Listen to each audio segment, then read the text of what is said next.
স্বামীর যত্ন নিয়েন, স্বামীর জন্য সেজে গুজে থাকিয়েন না, ওকে বাধ্য করিয়েন না নতুন জামা কাপড় কিনে দিতে। আপনার যতটুকু জামা কাপড় আছে ওখান থেকে সবচেয়ে ভালো জামাটা রান্না বান্না শেষে জোহরের নামাজ পড়ে সবচেয়ে ভালো জামাটা পরিয়েন। আপনার বাসায় যে অমুক তেল লাগবে তমুক তেল লাগবে চুলে দেওয়ার জন্য ওকে বাধ্য করিয়েন না। যেই তেল আছে, চুলে যদি তেল দেওয়ার অভ্যাস থাকে ওখান থেকে একটু তেল নিয়ে মাথা আছড়াই নিয়েন। আর আপনার উপস্থিত যে জামা কাপড় আছে ওখান থেকে ভালো জামাটা পরিয়েন। স্বামী যখন ঘরে ঢুকবে মুচকি হেসে ওকে সালাম দিয়ে রিসিভ করিয়েন।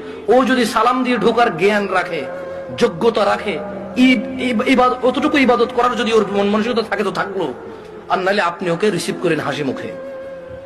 ও গোসলে যাওয়ার আগে গামছা লুঙ্গিটা টয়লেটে দিয়ে আসিয়েন। গোসল থেকে বের হওয়ার সময় গামছা অথবা তোয়াল্লা প্রয়োজন হলে দিয়েন। এরপর জিজ্ঞেস করিয়েন ভাত কি খাবে এখন নাকি একটু পরে। যদি বলে যে পরে খাবে, কিছুক্ষণ পর আবার জিজ্ঞেস করেন ভাত খাবে কিনা। ও যদি পছন্দ করে যে ওর বাবা মা বোন এদের সাথে ভালো আচরণ করা যদি ও পছন্দ করে আপনার পক্ষ থেকে, আপনি ওর বাবা মা বোন এদের সাথে ভালো আচরণ করিয়েন। ওরা যতই কটু কথা বলুক, আপনি ও বাবা মা বোনের বিরুদ্ধে ওর কাছে বিচার দিয়েন না। যদি ও পছন্দ না করে বিচার, একটু সহ্য করিয়েন। যখনই আপনাকে বিছানাটাকে যাবেন, কখনো রাগ করে বাপের বাড়ি চলে যাবেন এটা বলবেন না।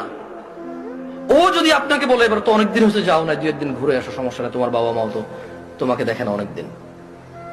আর বাপের বাড়িতে চলে গেলে 1-2 দিনের মাথায় বলিয়েন চলে আসবো নাকি। ও যদি বলে চলে আসো, তাহলে ও যাবে অথবা আপনার বাবা এসে দিয়ে যাবে, আপনার ভাই এসে দিয়ে যাবে, অভিভাবকের মধ্যে কেউ একজন এসে দিয়ে যাবে আপনাকে।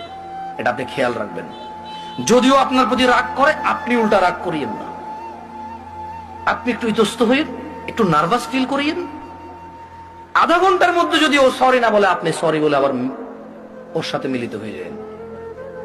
আপনার স্বামী যদি বোকা মানুষ হয় তাহলেও ও আপনাকে আস্তে আস্তে পছন্দ করবে ইনশাআল্লাহ।